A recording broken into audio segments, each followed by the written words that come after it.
The gunshot that shattered Katherine Hawthorne's window on that sweltering August morning in 1878 was not meant for her, but it changed everything nonetheless. She dropped the embroidery hoop she had been holding and scrambled away from the window, her heart hammering against her ribs as shouts erupted from the street below. North Platte, Nebraska, was not the refined eastern city her parents had promised when they had moved west 3 years ago.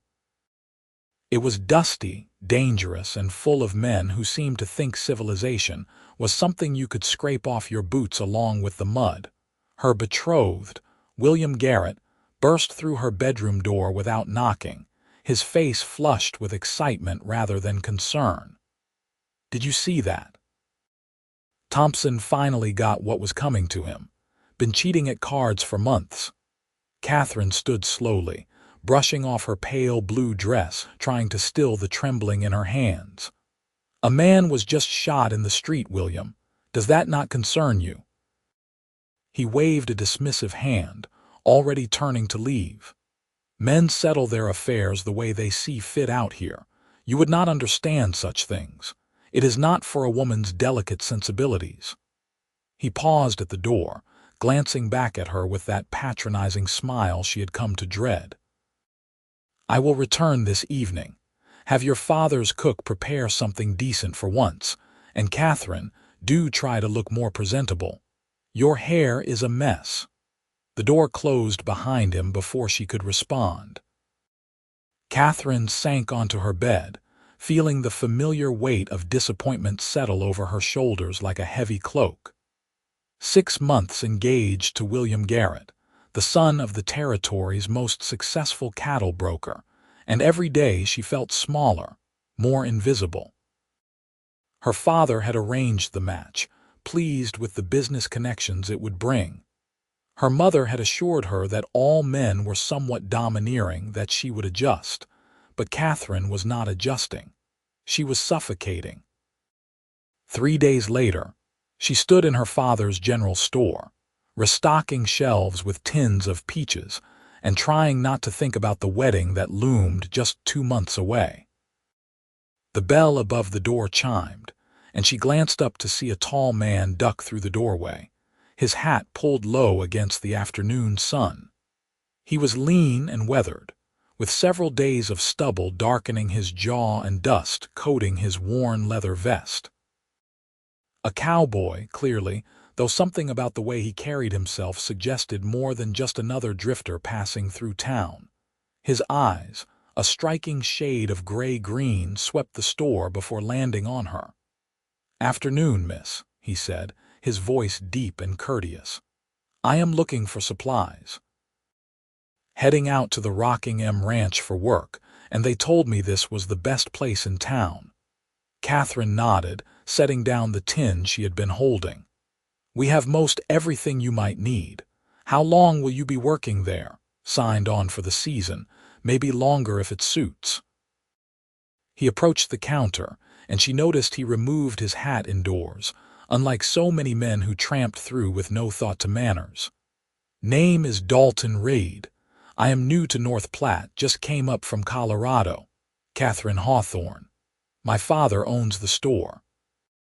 She pulled out the ledger, trying to ignore the way her pulse had quickened slightly. There was something in his eyes when he looked at her, something that saw her as a person rather than an ornament or an inconvenience. "What do you need?" They spent the next 20 minutes assembling his order. Dalton Reed was easy to talk to, asking her opinion on which coffee was strongest, whether the brown soap or the white cleaned better, if the store-bought bread was decent, or if he should buy extra flour and make his own. He listened when she spoke, actually listened, nodding thoughtfully at her answers. "You know your inventory well," he observed as she tallied his purchases. "Been working here long, since we moved here 3 years ago. My father believes in teaching his children the value of honest work." She wrapped his items in brown paper, tying them with string. "Though my betrothed thinks it is unseemly for a woman to work in trade." She had no idea why she had added that last part. The words had simply slipped out, edged with bitterness she usually kept carefully hidden. Dalton's hand stilled as he reached for his packages. "Your betrothed sounds like he has some particular ideas about women. He has very particular ideas about everything." Katherine handed him his change, their fingers brushing briefly. "But I should not speak of such things to a stranger." "Forgive me." "Nothing to forgive." He gathered his supplies, settling his hat back on his head. "Though if I may be so bold, miss, any man who thinks a woman should not work hard or use her mind is missing out on about half of what makes a person worthwhile." He tipped his hat to her and left before she could formulate a response. Katherine stood behind the counter, staring at the door long after it had closed, feeling something shift inside her chest, like a window opening in a stuffy room. She saw him again the following week at the church social. William had dragged her there, insisting they needed to be seen together, to solidify their position in the community. He spent the entire evening talking business with the other ranchers and merchants, leaving Katherine to sit with the other women, who gossiped about neighbors and compared recipes with an enthusiasm she could not muster. She had stepped outside for air when she spotted Dalton near the horses, checking the hooves of a gray mare that belonged to the Hendersons. He worked with practiced efficiency, his movements sure and gentle. "Is something wrong with Maple?" Katherine asked, approaching cautiously. Dalton glanced up and she saw recognition warm his eyes. "Miss Hawthorne. Just noticed she seemed to be favoring this leg. Thought I would take a look before the Hendersons drove her home." He lowered the hoof carefully. "Just a small stone wedged in there. She will be fine now." "That was kind of you. Just seemed like the right thing to do." He straightened, wiping his hands on his pants. "How are you finding the social? Your betrothed keeping you entertained?" There was no mockery in his tone, just genuine curiosity, but Katherine felt her cheeks warm anyway. "William is conducting business as usual. I am simply here to be seen on his arm, I suppose." Dalton frowned slightly. "That does not sound like much of an evening for you." "It is not about me. William says a wife's role is to support her husband's ambitions, to manage his home and raise his children. Everything else is frivolous female fancy, according to him." The words poured out before she could stop them, months of frustration bubbling to the surface. "He does not think women should have opinions on politics or business. He believes education beyond basic reading and arithmetic is wasted on us. Last week he told me I should stop reading newspapers because it puts strange ideas in my head." She stopped abruptly, horrified at her own outburst.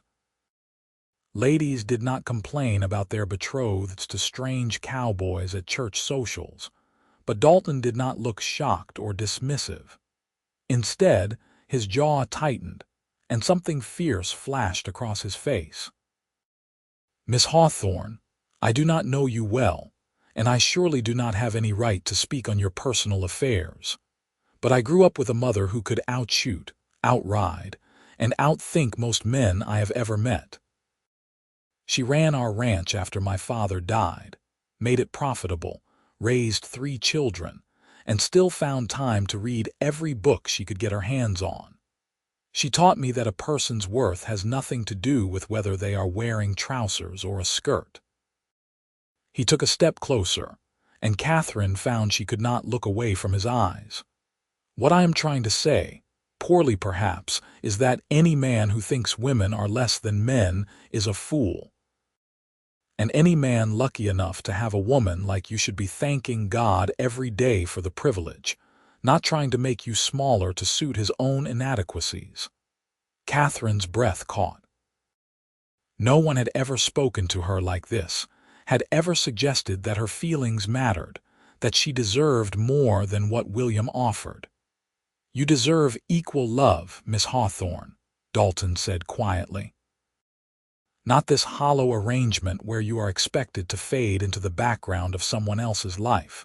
You deserve someone who sees you, all of you, and loves what they see. Katherine, William's voice cut through the night air like a whip. What are you doing out here? She turned to see her betrothed striding toward them, his face dark with displeasure. I was just getting some air, William. This is Dalton Reed. He was helping with one of the horses. I do not recall asking for an introduction to hired help. William's tone was cold as he looked Dalton up and down dismissively. Katherine, you will come inside now. People are beginning to talk about your absence. Every fiber of Katherine's being wanted to refuse, to stand her ground and tell William he did not own her.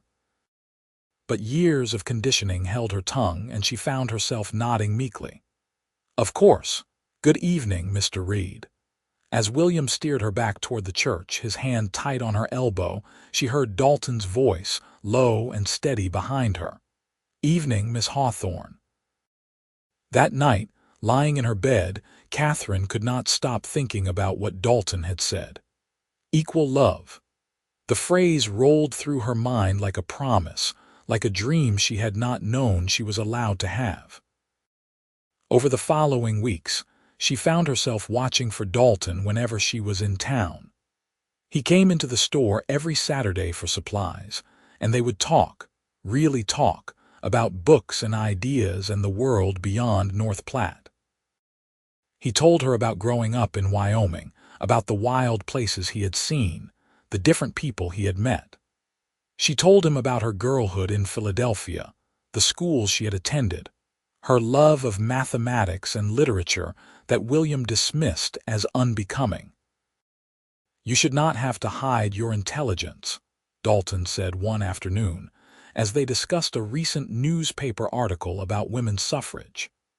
The right man would celebrate it, build you up instead of tearing you down.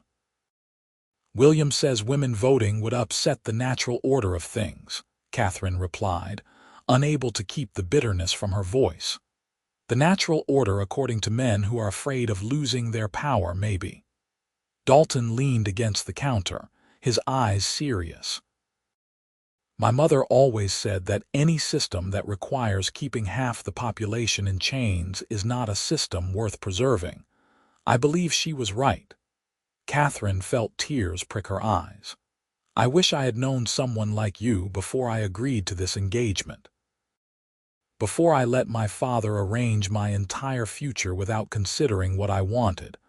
Dalton reached across the counter, stopping just short of touching her hand. It is not too late, Katherine. You still have a choice. But did she?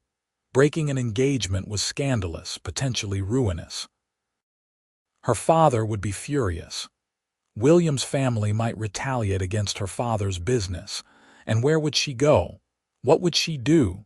Women had so few options, especially here in the territories. I cannot, she whispered. You do not understand the consequences. I understand that you are miserable, that every time I see you, you look a little more faded, a little more lost. His voice was gentle but urgent. Katherine, life is short and hard out here. Why spend it shackled to someone who makes you feel small? Before she could answer, the door opened and a group of ranchers entered looking for hardware. Dalton stepped back, the moment broken. But as he gathered his things to leave, he paused by the door. Think about what you really want, Katherine, not what your father wants or what society expects. What you want, and then ask yourself if you are brave enough to fight for it. The question haunted her. 2 weeks before the wedding, Katherine stood in the dressmaker's shop while Miss Paulson pinned the final alterations on her wedding gown. The white satin was beautiful, elegant, everything a bride was supposed to want. Katherine felt like she was being fitted for a burial shroud. You seem subdued today, dear, Miss Paulson said around a mouthful of pins. Bride's nerves, something like that.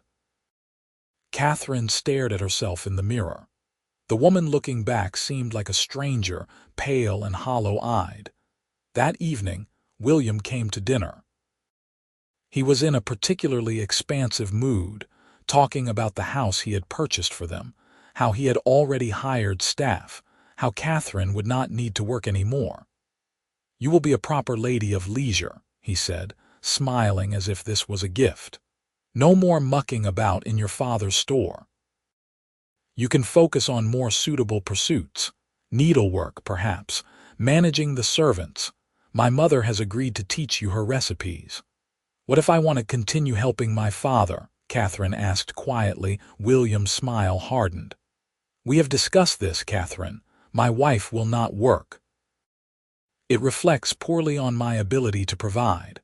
Besides, you will have plenty to occupy you once the children start coming.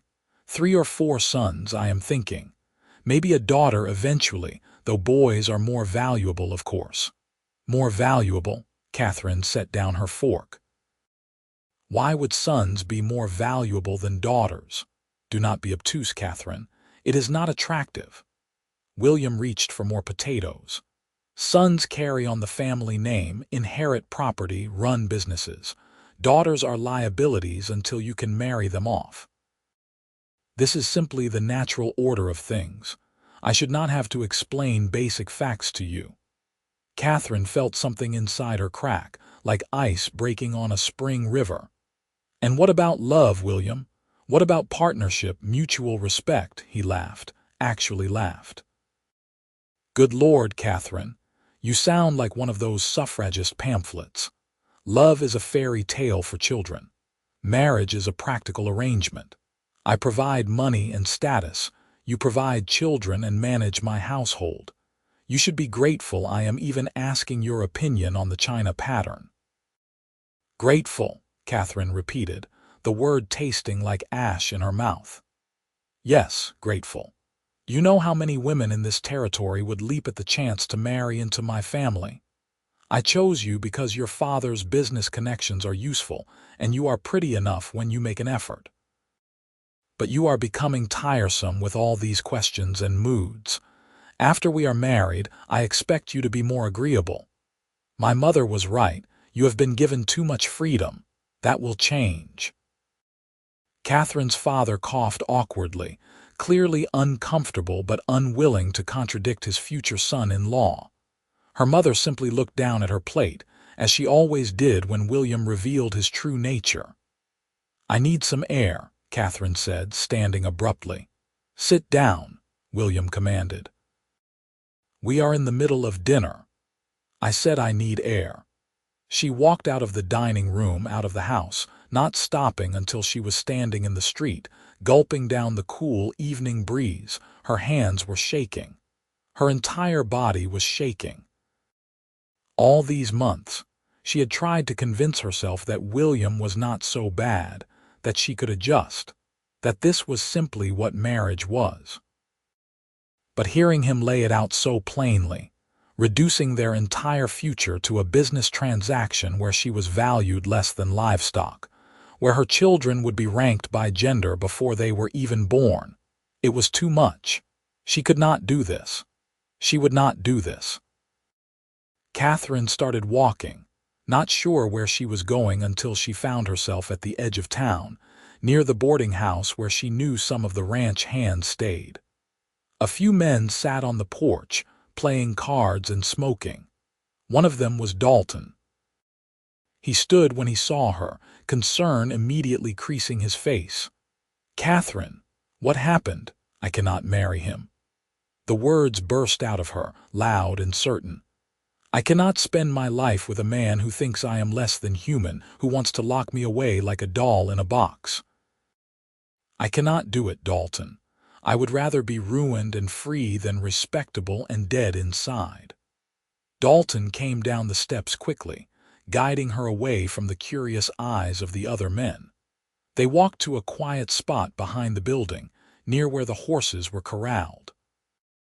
"Tell me what happened," he said gently. So she did. Everything poured out William's dismissive comments over months. Tonight's dinner conversation. Her father's willingness to trade her happiness for business connections. Her own paralyzing fear of the scandal that would follow if she broke the engagement. "I am so tired of being told I am less," she finished, tears streaming down her face. Less intelligent, less capable, less valuable. I am tired of making myself smaller so men like William can feel bigger. But I do not know how to escape. I do not know what to do. Dalton was quiet for a long moment, his jaw working. When he finally spoke, his voice was rough with emotion. "Come with me," Katherine blinked. "What? Come with me?" "I am leaving North Platte in a few days, heading to Montana. New ranch starting up there, looking for experienced hands. They need everyone: cowboys, ranch managers, cooks, even bookkeepers." He took a step closer, and in the moonlight his eyes were intense, burning. "Katherine, I have been trying to talk myself out of this for weeks. Telling myself, I have no right to interfere in your life, that I am just some drifter cowboy with nothing to offer a woman like you. But God help me, I cannot watch you marry that man. I cannot stand by while you destroy yourself trying to fit into a life that is killing you piece by piece." "Dalton, I am not asking you to marry me," he continued quickly. "I am not asking you for anything except the chance to help you start over somewhere new. Montana is territory. Things are different there, more open. Women run businesses, own property. You could work as a bookkeeper or a teacher. You could be yourself without everyone watching and judging every move." He paused, his voice dropping. "And if, somewhere down the line, after you have had time to figure out what you want without anyone pressuring you, you decided you might have feelings for a cowboy who thinks you hung the moon, well, I would count myself the luckiest man alive." Katherine's heart was pounding so hard she thought it might burst from her chest. "My father would disown me. The scandal would fade. Scandals always do, given enough time and distance. And your father would eventually forgive you. Parents usually do once they see their children happy." Dalton's hand hovered near hers, not quite touching. "But Katherine, this is your life. Your one life. Do you really want to spend it trying to please people who do not value you? Or do you want to find out what you are capable of when someone actually believes in you?" She thought about William, about the decades stretching ahead of her in that loveless marriage. She thought about her children, especially her daughters, growing up watching their mother fade into nothing, learning that women existed only to serve men. She thought about all the books she would never read, the thoughts she would never voice, the person she would never become. And then she thought about possibility. About Montana and open spaces, and a man who looked at her like she was someone worth knowing.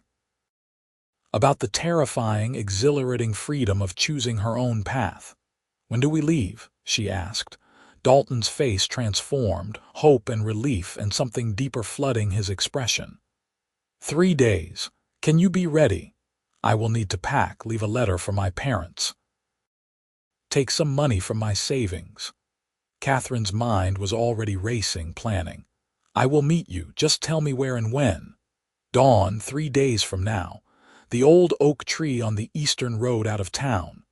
"Katherine," he finally took her hand, his calloused fingers warm and strong around hers. "You are the bravest woman I have ever met. I swear to you I will spend every day proving that you made the right choice." She squeezed his hand, feeling more alive than she had in years. "I know I am." The next 3 days were agony. Katherine went through the motions, attending wedding preparations, nodding along to William's continued dismissive comments about her future role as his wife. She packed a bag and hid it under her bed. She withdrew her small savings from the bank, money she had carefully saved from helping in the store, and she wrote 2 letters. One to her parents, trying to explain her decision, apologizing for the disappointment but standing firm in her choice. The other to William, shorter and more direct, returning his ring and releasing him from the engagement. On the final night, Katherine lay in her bed, staring at the ceiling. Fear writhed in her stomach. What if she was making a terrible mistake? What if Dalton turned out to be no better than William? What if she could not make it on her own in Montana? But then she remembered the way Dalton looked at her, truly saw her, valued her opinions and her mind. She remembered his words, "You deserve equal love." And she knew that whatever waited for her in Montana, it had to be better than the slow death of staying here. Dawn came cold and clear. Katherine dressed in her most practical traveling clothes, gathered her bag, and slipped out of the house while her parents still slept. The streets of North Platte were empty, most of the town still abed. Her footsteps echoed on the wooden sidewalks as she made her way east. Dalton was already there when she arrived, 2 horses saddled and ready. His face lit up when he saw her, and Katherine felt warmth spread through her chest, chasing away the morning chill and the last of her doubts. "I was afraid you might change your mind," he admitted, taking her bag and securing it to one of the horses. "I almost did, about 100 times." Katherine accepted his help mounting the horse, settling into the saddle with a grace born from childhood riding lessons.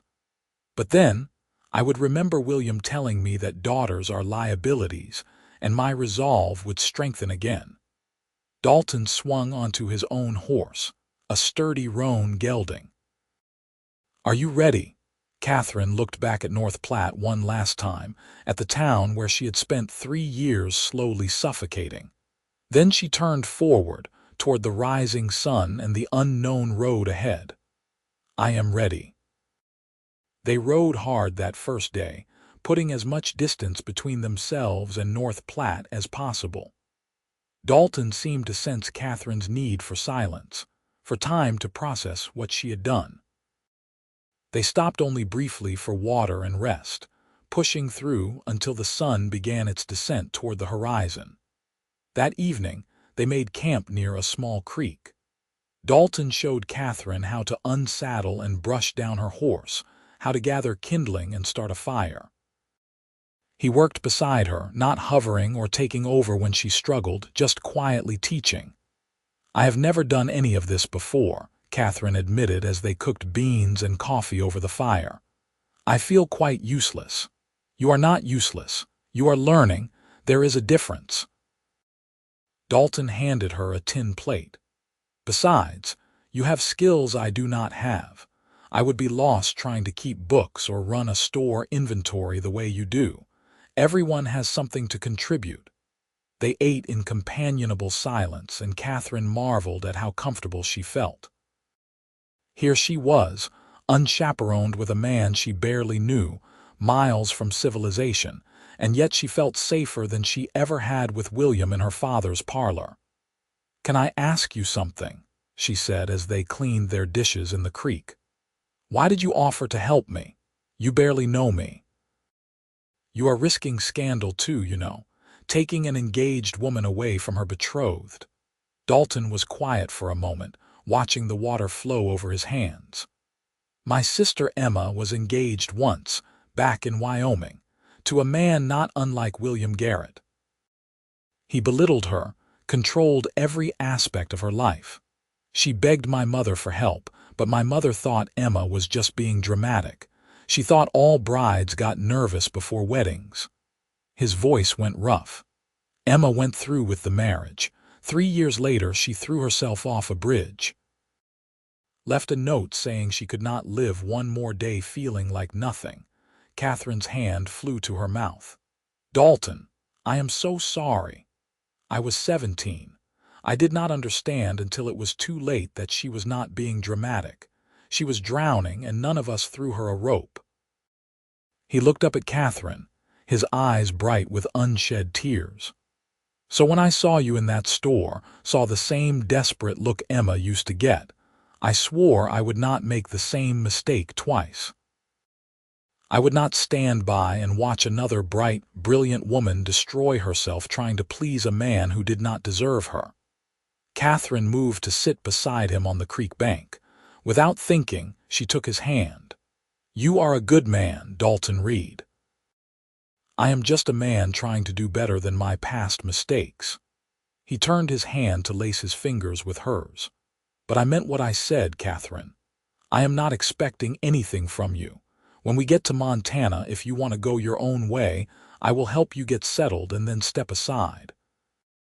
I just wanted you to have a choice. And if I do not want you to step aside—" The words were out before Katherine could second-guess them. Dalton's breath hitched. "Then I would count myself blessed beyond measure. But Katherine, I do not want you feeling obligated. I do not feel obligated."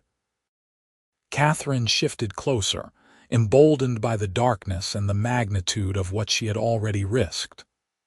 "I feel alive for the first time in years. And yes, part of that is the freedom, the escape from William. But part of it, a large part, is you, the way you listen when I speak, the way you value my thoughts, the way you look at me like I matter. You do matter. You matter more than you know." Dalton lifted his free hand, gently touching her cheek. "Katherine, I think I started falling for you the first day you walked into that store when you told me which coffee was strongest and why. I have been a goner ever since." She leaned into his touch, her heart racing. "Is this too fast? Everything is happening so quickly." "Maybe, probably." Dalton's thumb brushed along her cheekbone. "But out here, life moves at its own pace. Sometimes fast is all you get. And I would rather have one honest moment with you than a lifetime of proper courtship with someone who did not make my heart pound just from walking into a room." Katherine closed the distance between them, pressing her lips to his. The kiss was soft, tentative, a question more than a demand. Dalton responded carefully, his hand sliding into her hair, kissing her back with a tenderness that made her chest ache. When they finally pulled apart, both breathing hard, Katherine felt tears on her cheeks. But these were different from the hopeless tears she had cried over William. These were tears of relief, of joy, of possibility. "I am terrified," she admitted, "of what I have done, of what comes next. But I am also more certain of this than I have been of anything in my life. Then we will figure it out together." Dalton pressed his forehead to hers. "One day at a time, 1 mile at a time, together." They traveled north for 2 weeks, moving through Nebraska into South Dakota, and finally crossing into Montana territory. The landscape changed around them, rolling plains giving way to rougher terrain, vast skies that seemed to stretch forever. They fell into a rhythm, sharing the work of making camp, cooking meals, caring for the horses. Dalton taught Katherine to shoot, to track, to read the weather in the clouds. Katherine taught him about literature, about the history she had studied, about the world beyond the frontier. And at night, by the fire, they talked, really talked, in a way Katherine had never talked to anyone. Dalton told her about his father's death when he was 10, how his mother had taken over the ranch despite everyone saying a woman could not do it. How she had proved them all wrong, building the place into one of the most successful operations in Wyoming. How she had taught her children that strength had nothing to do with gender and everything to do with character. Katherine told him about Philadelphia, about the progressive schools she had attended, the ideas about women's rights and social reform that had excited her, about how moving to North Platte had felt like stepping backward in time, how her father had dismissed her education as a youthful indulgence she would outgrow, how William had seemed like an escape at first, a way to have her own household, before she realized he would be an even smaller cage than her father's house. "You should write," Dalton said one evening as they watched the sunset paint the sky in shades of orange and gold. "About women's rights, about your experiences. You have a way with words, Katherine, and important things to say. William said my writing was self-indulgent drivel. William was an idiot." Dalton pulled her against his side, and Katherine relaxed into his warmth. "I am serious. Montana has newspapers, journals. Some of them would publish pieces by women, especially about territorial issues. You could make a difference." The idea took root in Catherine's mind, growing over the following days. She could write. She could use her voice to help other women trapped as she had been. The thought was both thrilling and terrifying. They arrived in Billings, Montana on a bright September morning. The town was smaller than North Platte, rough around the edges, but there was an energy to it that Katherine found appealing. Dalton had written ahead to the ranch owner, a man named Samuel Pikes, who was starting a large cattle operation north of town. Pikes met them at his office, a grizzled man in his 50s with sharp eyes and a no-nonsense manner. He looked Katherine up and down, not lecherously but assessingly. "So you are the bookkeeper Reed mentioned in his letter," Pikes said. Katherine lifted her chin, refusing to be cowed. "I am. I have been managing inventory and accounts for my father's general store for 3 years. I am quick with figures and meticulous with records. Can you handle being the only woman in a bunkhouse of 30 cowboys?" "I can handle myself, Mr. Pikes." "I am more concerned with whether your cowboys can handle taking direction from a woman." Pikes barked a laugh. "I like her, Reed. She has spine." He turned back to Katherine. "I do not care if you are a woman, a Chinaman, or a trained bear. If you can keep my books straight and my inventory managed, you are hired. You will have your own cabin, separate from the men's quarters. Pay is $40 a month plus room and board. Reed here gets 50 plus the same. Those terms acceptable?" Katherine felt dizzy with relief and excitement. "More than acceptable. Thank you, Mr. Pikes. Don't thank me yet. You have not seen the state of the books. Last fellow couldn't add 2 numbers without getting 3 different answers." Pikes shook both their hands. "You both start Monday. That gives you a few days to get settled in town." As they left the office, Katherine grabbed Dalton's arm, barely containing her grin. "I have a job, a real job with real pay. I cannot believe it. Believe it. You earned it." Dalton pulled her into an alley out of sight of the main street and kissed her soundly. "I am so proud of you, Katherine. I could not have done this without you." "Yes, you could have. You just needed someone to remind you how strong you are." He kissed her again, softer this time. "Now let us find a hotel and a proper bed. I have been sleeping on the ground for 2 weeks and my back is protesting."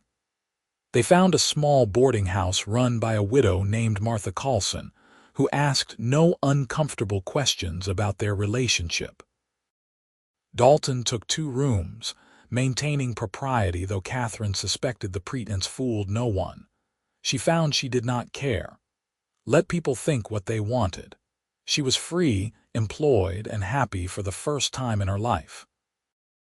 The ranch work was harder than anything Katherine had ever done, but she loved it.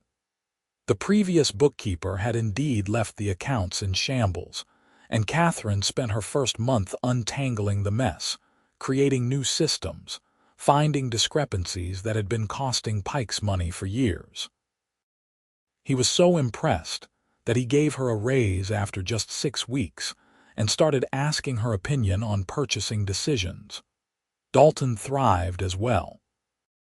His skills with horses quickly made him valuable, and within 2 months, Pikes promoted him to head wrangler, overseeing the breaking and training of new stock. He was good with the men too, earning their respect through competence rather than bluster. Katherine and Dalton saw each other every day, taking meals together, walking in the evenings, stealing moments of privacy when they could. Their relationship deepened, built on friendship and mutual respect as much as attraction. They talked about the future carefully, both aware that Katherine needed time to find herself before committing to another relationship. But by December, as the Montana winter settled in hard and cold, Katherine knew what she wanted. She had proven to herself that she could survive on her own, that she had value beyond being someone's wife or daughter.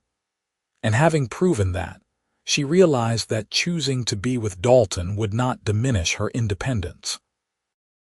It would enhance it, because he was a partner who lifted her up rather than holding her down. On Christmas Eve, they stood on the porch of her cabin, watching snow fall in thick white curtains. Dalton had brought her a present, a leather-bound journal and a box of good pencils. "For your writing," he said. "I know you have been working on some articles. Thought you might want something better than scraps of paper." Katherine clutched the journal to her chest, touched beyond words. "Dalton, this is too much. It is not nearly enough. Katherine, these past 4 months with you have been the best of my life. Watching you come into your own, seeing you confident and happy, it has been a privilege." He took her hands, and she saw nervous hope in his eyes. "I know we agreed to take things slow. I know you needed time to figure out who you are outside of anyone's expectations. But I have to tell you, I am in love with you. Completely, desperately in love with you. And if you think you might, someday, feel the same way, I would wait forever for that someday to come." Katherine set the journal down carefully, then took Dalton's face in her hands. "You beautiful, patient, wonderful man, do you not see? I already know I love you too. I think I have since you first told me I deserved equal love, since you saw me as a whole person when everyone else saw me as an inconvenience or an ornament." "Katherine, marry me," she said, the words rushing out. "Or let me marry you, however it is supposed to be said. I want to be your wife, Dalton. Not because I need to be married, not because society expects it, but because I choose you. Because I want to build a life with someone who values me, who challenges me, who loves me as an equal." Dalton let out a shaky laugh, pulling her close. "Is that a proposal, Miss Hawthorne?" "It is. What do you say, Mr. Reed? Will you marry a woman who talks back and has opinions and plans to keep working even after she has a ring on her finger? I would not have it any other way." He kissed her then, deep and sweet, full of promise. "Yes. 1,000 times yes." They were married in Billings in early February, in a simple ceremony at the church with Mr. Pikes and some of the ranch hands as witnesses. Katherine wore a blue dress rather than white, a conscious choice to mark this marriage as different from the one she had fled. Dalton wore his best clothes and could not stop grinning through the entire ceremony. Martha Carlson hosted a small reception at her boarding house, and as Katherine and Dalton danced in the parlor to an out-of-tune piano, she felt complete in a way she never had before. This was what marriage was supposed to be. Two people choosing each other, supporting each other, building something together. "Happy," Dalton murmured against her ear. "Happier than I knew was possible." Katherine pulled back to look at him. "Thank you for showing me I could choose a different path. Thank you for believing I was worth fighting for. Thank you for being brave enough to take the risk." He kissed her forehead. "We are going to have such a good life, Katherine Reed. I promise you that." And they did. Katherine continued working as the ranch bookkeeper, but she also began writing articles for territorial newspapers about women's rights, education, and social reform. Her pieces were published widely, sometimes under her own name, sometimes under a pseudonym when the content was particularly controversial. She discovered she had a talent for persuasive writing, and her work began to reach a larger audience. Dalton became Pikes's ranch foreman after 2 years, managing the entire operation with a fairness and competence that made him popular with the hands. He never stopped supporting Katherine's writing, often reading her drafts and offering suggestions, proud of her growing reputation. They had arguments, of course.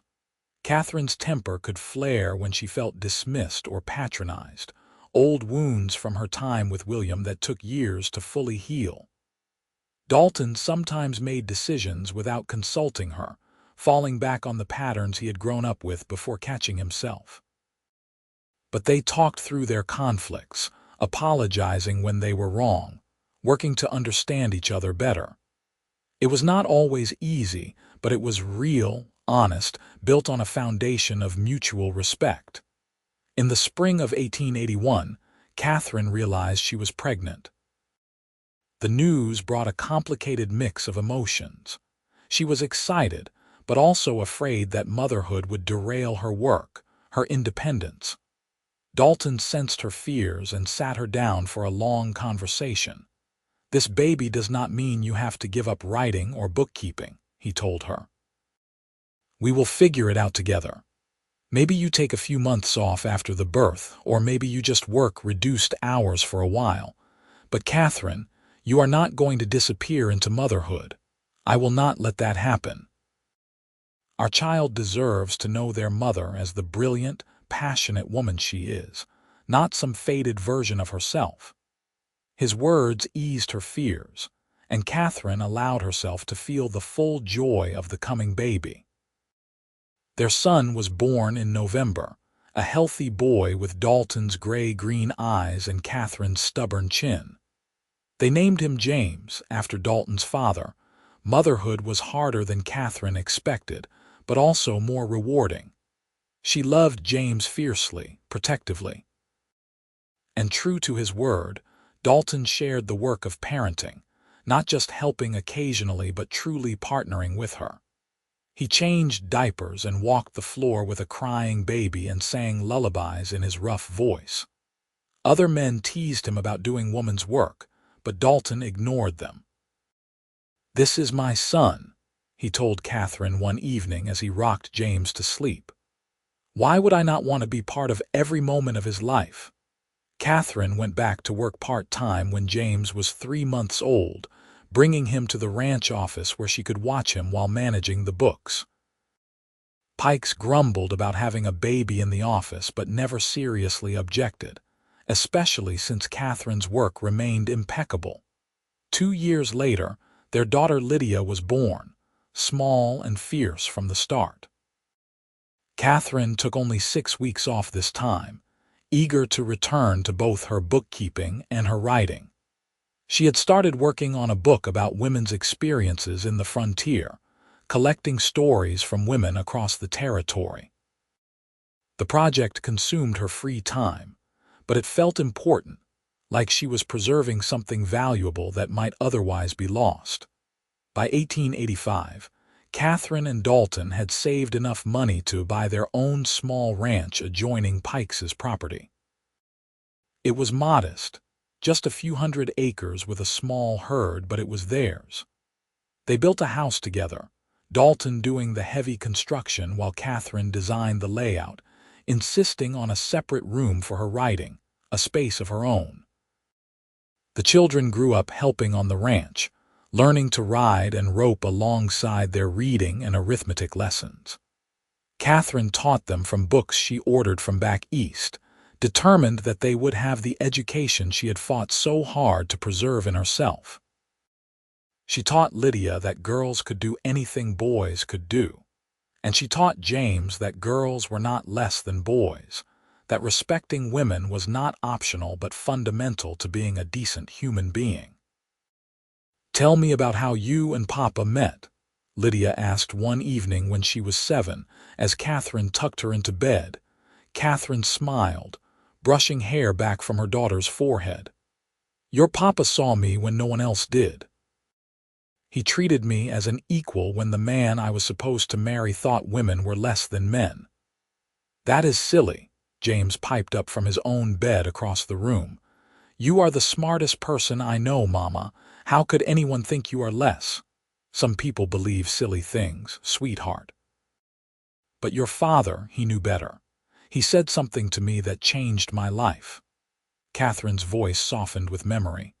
"He said I deserved equal love, and he was right. Everyone deserves equal love, regardless of whether they are male or female, rich or poor, any of it.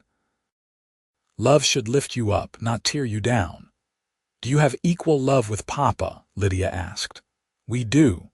We are partners, your father and I. We make decisions together, support each other's dreams, share the work and the joy equally. That is what I want for both of you someday when you are grown. Partners who value you, who see you as whole people, who love you as equals." Later that night, Katherine sat on the porch with Dalton, watching the sun set over their land.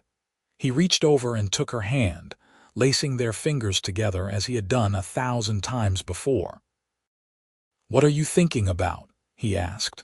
"How different my life would be if I had married William, if you had not offered me a way out." Katherine shuddered. "I would have been so miserable, Dalton, trapped in a marriage where I was treated as property rather than a person. My children would have grown up learning those same terrible lessons about women's worth. But you did not marry him. You chose a different path." Dalton brought her hand to his lips. "You were brave enough to risk everything for a chance at real happiness. That takes remarkable courage, Katherine." "I had help, a good man who believed I deserved better." She leaned her head on his shoulder. "Thank you, Dalton, for seeing me, for valuing me, for showing me what equal love looks like. Thank you for choosing me, for trusting me with your heart after someone tried so hard to break it." He kissed the top of her head. "I love you, Katherine Reed, today, tomorrow, and all the days after, as my partner, my equal, my greatest blessing." They sat together as the stars came out, two people who had found each other across a great divide and built something beautiful together. Not a perfect life, but an honest one. Not an easy love, but an equal one. And that, Katherine thought, made all the difference. In 1890, Katherine's book, Frontier Voices, Women of the Montana Territory, was published by a press in San Francisco. It sold steadily, and Katherine found herself invited to speak at women's clubs and reform meetings across the territory. She traveled when she could, always with Dalton's full support, spreading the message that women deserved equal rights, equal opportunities, equal love. The children grew into remarkable young people. James became a veterinarian, one of the first in Montana, and married a schoolteacher who shared his progressive views. Lydia went east to college, studied law, and returned to Montana determined to fight for women's suffrage. Both of them credited their parents' equal partnership as the model for what they wanted in their own lives. As Katherine and Dalton grew older, their love deepened rather than fading. They had been tested by hardship, drought years, cattle diseases, the death of close friends, the normal struggles of life. But they had faced everything together, as equals, as partners.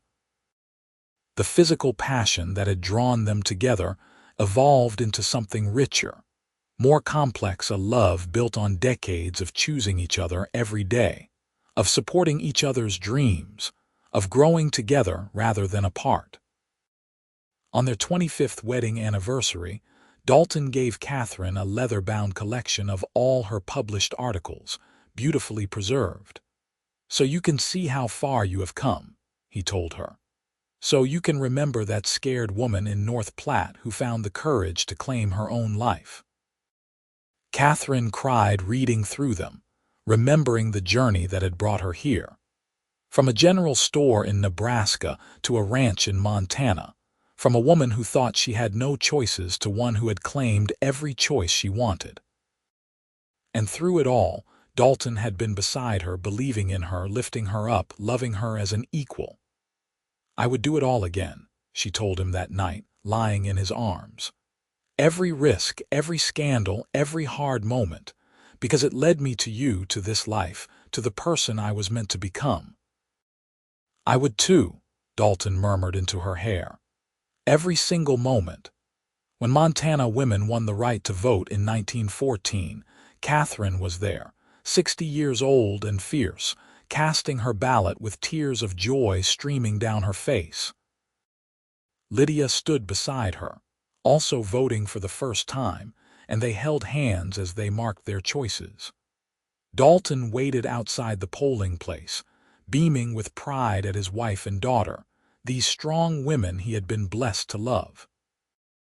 That evening, the whole family gathered at the ranch, James with his wife and 3 children, Lydia with her law partner and the 2 orphans they had adopted, and Katherine and Dalton at the head of the table. As Katherine looked around at the life she and Dalton had built, at the legacy of equality and respect they were passing to the next generation, she felt profound gratitude. She had escaped a man who thought women were less than men. She had found a cowboy who told her she deserved equal love. And in choosing her own path, in refusing to be diminished, she had not just saved herself. She had helped change what was possible for women in the West. One article, one conversation, one example of equal partnership at a time. "What are you thinking?" Dalton asked, as he had asked so many times over their decades together. Katherine squeezed his hand, looking into eyes that still made her heart flutter. "That I am the luckiest woman alive, that I found equal love and it made all the difference." "We are both lucky," Dalton corrected gently. "Because you were brave enough to claim the life you deserved, and because you let me be part of that life." As the family laughed and talked around them, as the Montana stars came out over the ranch they had built together, Katherine Reed leaned into her husband's embrace and felt complete. She had found equal love, and it had been worth every risk, every struggle, every uncertain moment. Because this life, built on partnership and respect and deep abiding love, was everything she had never known to dream of and more than she could have imagined. And in the end, that was enough. More than enough. It was everything,